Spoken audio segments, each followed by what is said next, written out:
Hey guys, Mitch from Redwater Dodge here. Winter brings up a lot of questions for Ram diesel owners, especially about DEF. One of the biggest ones I hear is, does DEF freeze and can it crack my tank? The answer is no. DEF does freeze, but Ram designs the system to handle it safely. DEF freezes at 11 degrees Celsius and that is completely normal, and the DEF tank is built with room for expansion so freezing will not crack the tank.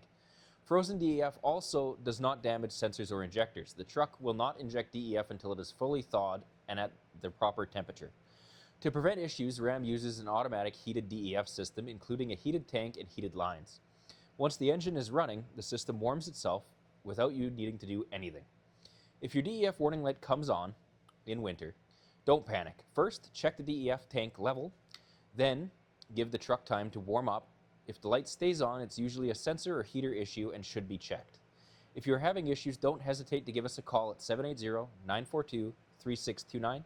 Thank you.